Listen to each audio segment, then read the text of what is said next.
The wind carried a strange metallic scent across the abandoned fairgrounds, rustling the tattered banners of a long-forgotten carnival. Detective Liam Cross tightened his coat, eyes fixed on the shadowy silhouette of the faded circus tent. At his side, K9 Juno's ears twitched, nose quivering in the cold night air. There was something alive beneath the canvas, a faint, irregular movement that made Liam's gut tighten. Memories of missing children, whispered rumors, and the town's dark secrets pressed against his mind like a vice. Whatever was waiting inside, it wasn't meant to be found. If you enjoy stories like this, consider liking and subscribing for more suspenseful, immersive thrillers. The carnival had been abandoned for decades, yet its presence clung to the edge of the town like a bruise no one dared touch. Liam Cross parked his unmarked cruiser on the cracked asphalt, the tires crunching over loose gravel. The faded welcome to Whistler's Fair sign hung crookedly, its paint blistered and peeling. Streetlights flickered weakly, unable to fully illuminate the sprawling lot. Every rusted ride and shattered booth cast long, wavering shadows in the cold glow, and Liam's stomach twisted with the familiarity of dread. At his side, Juno, a sleek black German shepherd with a streak of white along her chest, sniffed the air, ears pinned forward. Liam bent to her level. "Find something," he murmured, voice low but taut with tension. Juno's tail flicked once. Her eyes locked onto a great striped tent at the lot center, the fabric sagging like a wounded beast. Liam shivered. The town had whispered stories of the tent for years. Disappearances, strange noises, even accounts of people seeing shadows move inside when no one should have been there. Parents didn't take their kids anywhere near it. But rumors, no matter how gruesome, weren't enough to pull a seasoned detective into a restless night like this. Until the letters started arriving. 3 envelopes, each with childlike handwriting. Each signed only with the initials MW inside, a single photograph. The same tent, in different states of decay, each taken months apart. Each accompanied by a brief note. "It's awake again. Don't look away." Liam had tried to dismiss them, attributing them to a prank or a disturbed local. But the unease hadn't left him. Something about the handwriting, the subtle consistency of the photographs, tugged at a memory he didn't want to face. Juno growled low, a sound that vibrated through the cold night. Liam exhaled sharply. "I know, girl. I see it too." He approached the tent cautiously. The fabric flapped weakly in the wind, revealing glimpses of darkness inside. A faint, almost imperceptible humming sounded from within, metal scraping, a soft shuffle like someone or something was pacing the canvas floor. Liam's pulse quickened, but he forced calm into his voice. "Juno, heel." She obeyed reluctantly, keeping her head low, nose twitching. Liam's flashlight cut through the gloom, revealing the torn, frayed entrance of the tent. The smell hit him first. Old canvas, wet soil, and something cloying, iron and decay. He swallowed hard. Every instinct screamed at him to leave. Yet curiosity, duty, and a nagging sense of unfinished business pressed him forward. The interior swallowed him in darkness. The beam of his flashlight danced over a circle of broken carnival props. Cracked porcelain clowns, splintered wooden horses, and tattered banners that once bore bright colors. Footsteps, quick and soft, echoed somewhere beyond the reach of light. Juno stiffened, hackles raised, growling again. "Stay close," Liam whispered. His own voice felt foreign in the vast emptiness, bouncing back from the high ceiling of the tent with a hollow resonance. A faint metallic clink followed. Liam froze. He strained, listening. Then movement. A shadow darted between the remaining poles of the tent, too quick to make out, yet deliberate. "Hello?" His voice wavered, though he tried to keep it steady. "This is the police. Whoever's here." The figure stopped. Liam's heart pounded. The beam of his flashlight caught a glimpse of fabric, a red jacket, shredded at the edges. The figure crouched low, almost childlike, but the shoulders and stance were unnerving, adult-sized.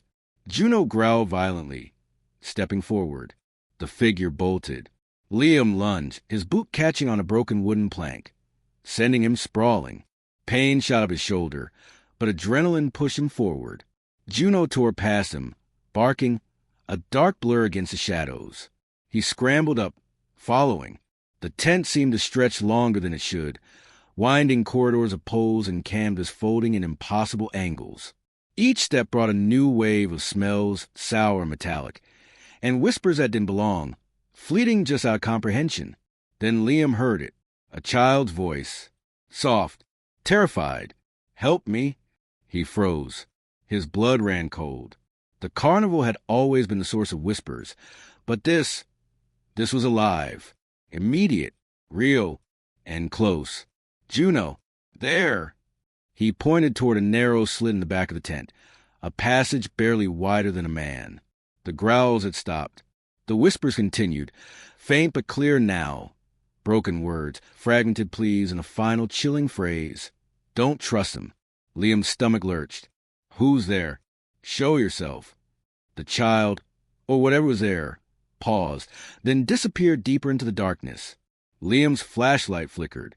For a brief second, he swore he saw dozens of eyes reflecting back at him, all just beyond the light. He swung the beam wildly, but the eyes vanished.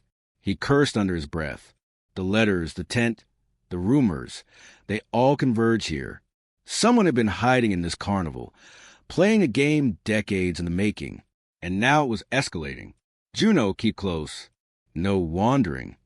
The dog obeyed, though her ears twitched constantly. They moved forward cautiously. Liam's heart hammered in his chest with every step, his mind racing through possibilities. A cult? A kidnapper? Something darker? Then he saw it. A small, blood-stained tricycle, tipped over near the center of the tent. The wheels spun slowly in place, squeaking with a high-pitched whine.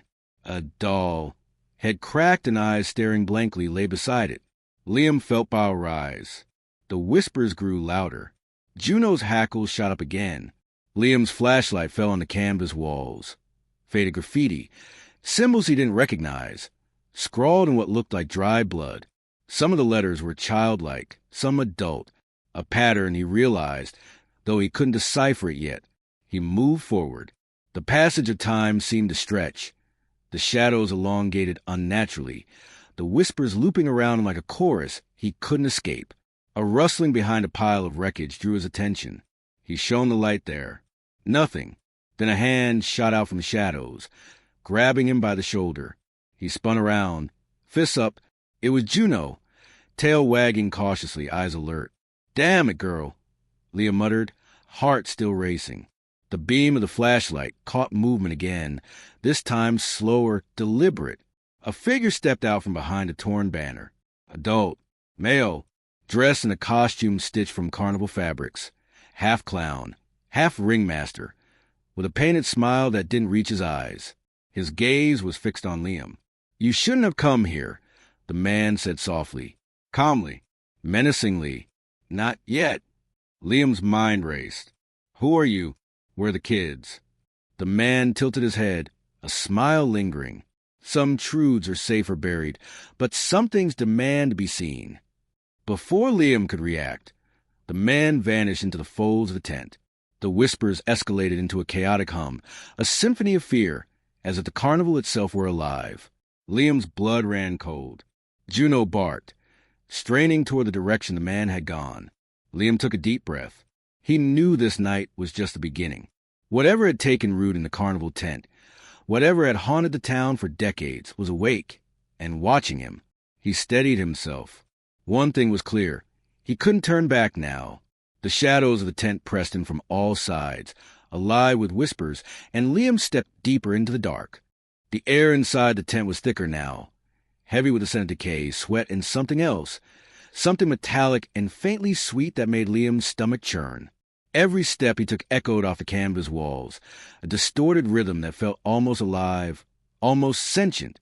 Juno's nails clicked against the warped wooden planks as she moved cautiously beside him, ears pinned, tail low but stiff. Liam stopped, listening. The whispers had shifted. No longer childlike, they seemed layered, snippets of adult voices mixed with faint giggles, distant sobs, and a low, almost imperceptible chant. He shined his flashlight around, revealing the skeletal remains of carnival attractions, rusted Ferris wheel parts, smashed cotton candy machines, and a carousel whose horses leaned as if bowing to some unseen force. A flicker of movement caught his eye. Shadows twisted between poles. Liam froze. His gut told him someone or something was watching him. Juno growled, a deep, warning rumble. "All right, girl. Let's see what's behind curtain number 2, he muttered grimly, forcing a grim smile he didn't feel. They advanced toward a section of the tent where the canvas had been patched repeatedly, forming a dark hallway no wider than a coffin. The whispers drew nearer, coiling around Liam like smoke, teasing his perception. He had the unsettling feeling that each step forward brought him closer, not just a discovery, but to danger he couldn't yet imagine. Then he saw it, a small, blood-streaked tricycle abandoned on the ground, wheels frozen in place. The same tricycle from earlier, but closer now, as if moved deliberately. Beside it, a doll with a cracked porcelain face stared at him, mouth slightly open, one eye missing. Liam felt bile rise again. The tricycle wasn't just an object. It was a sign, a marker. Someone wanted him to see it, and the implication was clear. Children had been here. "Juno, heel," he whispered. Her hackles remained raised, but she obeyed. They pressed forward. The hallway narrowed.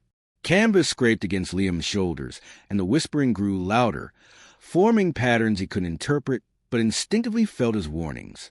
Then a new sound emerged, the rhythmic tap of shoes on wood, slow, deliberate, following him. Liam spun his flashlight, catching nothing. He felt the temperature drop. His breath clouded in the icy air. A figure emerged from the shadows. A boy, no older than 10, thin, with hollow eyes and tangled hair. His clothes were filthy, torn, and bloodied in places. He froze at the sight of Liam. Don't touch me," the boy whispered. His voice trembled, barely audible. Liam knelt down to the boy's level. "Hey, it's okay. I'm a police officer. I want to help you. What's your name?" The boy shook his head violently. He said if I talk, he'll know." Juno growled low, sensing the tension in the air. Liam glanced past the boy. Shadows shifted unnaturally along the tent walls, moving against the beam of his flashlight. Something wasn't just hiding. It was controlling the space. "I'm not here to hurt you," Liam said firmly. "But I need your help. Can you tell me where the others are?" The boy's eyes darted nervously. Then he whispered a name, one Liam didn't recognize, but the tone of fear, the raw desperation, made him pause. The boy's trust was fractured, broken, yet tangible. Liam understood instinctively. Whatever had trapped him here had broken more than bodies. It had broken spirits. "Stay close," Liam murmured, rising. He moved toward a wider section of the tent, where the canvas flapped as though breathing. The shadows thickened, and the whispers grew into a chorus, pushing at his senses, threatening to overwhelm reason. Then, unexpectedly, a figure appeared. Adult, male, the same man from earlier, ringmaster's garb tattered, painted smile mocking, eyes cold and calculating. "You shouldn't be here, detective," he said softly, almost regretfully. "Not yet." Liam squared his shoulders. "Who are you? Where are the kids?" The man's smile didn't falter. "Some of them are already part of the show," he said, voice almost tender, unnervingly calm. "And some are too afraid to leave." The words hit Liam like a hammer. He felt a sick twist in his stomach. This wasn't just a place for hiding. It was a trap, a twisted theater where innocence was stolen and warped. "Why?" Liam demanded. "Why are you doing this?" The man tilted his head, as if pondering a riddle. "Because fear teaches loyalty. Fear creates family. And in the end, detective, it's all about the performance." Before Liam could respond, the man melted back into shadows, disappearing. The whispers escalated, overlapping into a cacophony of confusion and fear. Liam's pulse surged. He had glimpsed the puppet master, but the true extent of the horror remained hidden. Juno barked sharply. Liam turned, flashlight swinging. The boy had vanished. Only the tricycle remained, still tipped and silent. Panic gnawed at Liam's gut. He realized the carnival wasn't just a location. It was a labyrinth, alive, adapting, controlling their movements. Hours seemed to pass as he navigated the winding paths of torn canvas, collapsed booths, and broken rides. Every step revealed new horrors. Remnants of cages, tattered costumes, scraps of paper with names and dates scrawled in frantic handwriting. Some were children, some were adults. The truth became undeniable. The town's missing persons cases, the rumors, the letters. They were all connected to this place. Exhaustion pressed on Liam, yet he couldn't stop. Every instinct, every ounce of training screamed that leaving meant abandoning lives. He pressed forward, deeper into the labyrinth, and then he saw her, a woman mid-30s, chained to a post at the center of a collapsed carousel. Her eyes were wide, desperate, tears streaking her dirt-smeared face. Liam's stomach dropped. It was Margot Whitman, one of the town's most respected teachers, reported missing months ago. "Detective Cross, help!" she whispered, voice hoarse. He rushed to her, but before he could reach her, a shadow fell over him. The ringmaster. This time, he wasn't smiling. His face was grim, almost cold. "Do you see now?" he asked. "The family we built here, the performance, it cannot end without sacrifice." Liam's hand went to his sidearm, but the man's sudden movements and the tense shifting layout made it impossible to get a clear shot. The ringmaster moved with uncanny precision, anticipating every step. Liam realized with horror he was not just dealing with a kidnapper. He was facing a predator who understood fear, who orchestrated it like a symphony. "You'll never understand." Liam spat, voice trembling with anger and adrenaline. "This ends tonight." The man tilted his head again, expression almost pitying.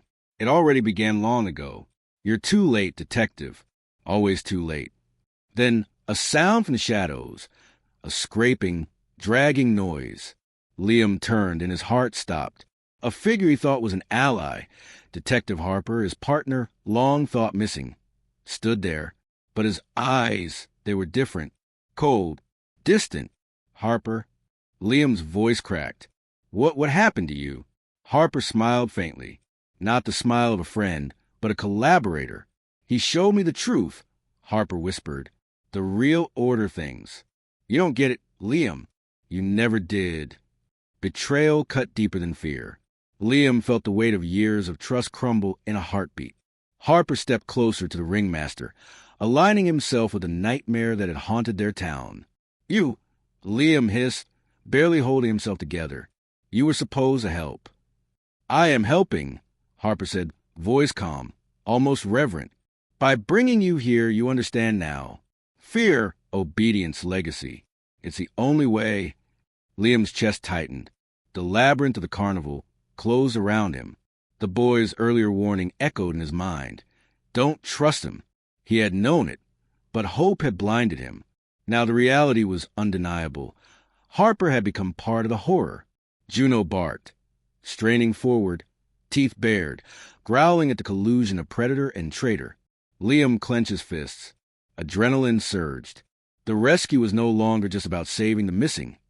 It was about surviving, exposing the truth, and confronting betrayal in its rawest form. The whispers swirled, the shadows moved, and the carnival's heartbeat pulsed beneath their feet. Liam understood something horrifying. Tonight, nothing would be straightforward. Every choice carried weight. Every movement risked life. He had entered the carnival thinking he could uncover the truth. Now he realized he had stepped into its heart, and it would not let him leave unchanged. The whispers had become a roar in Liam's ears, a twisted chorus of fear and expectation that seemed to emanate from the very fabric of the tent. Shadows shifted around him like living creatures, and every instinct screamed that he was in a labyrinth designed to break him mentally as well as physically. Juno growled low, teeth bared, her body pressed against Liam's side. He could feel her tension vibrating through his own muscles. Ahead, Harper and the ringmaster stood near a circle of broken carnival props, the center which held several cages. Liam's heart sank. Inside each cage, children and a few terrified adults sat huddled together, eyes wide, some rocking back and forth, others whispering to themselves. "Enough games," Liam spat, drawing his sidearm. "Release them. Now!" The ringmaster's painted smile stretched unnervingly. "Detective, you still don't understand. This isn't a game. It's a legacy. You're part of it whether you like it or not." Harper stepped forward, voice calm but cruel. "You always thought rules and law mattered, Liam. Here, Only obedience matters. Only survival matters. Only fear shapes reality. Liam's chest tightened. The betrayal was heavier than the dread that pressed around him. Harper had been his friend, his partner. Trust had been shattered in a heartbeat, replaced by the cold clarity of loyalty to evil. Liam forced himself to breathe, to focus. He had one advantage: the ringmaster's overconfidence. Predators of this sort always underestimated the human element, the unpredictability of courage. "Juno," Liam murmured, tapping her shoulder. "We go now.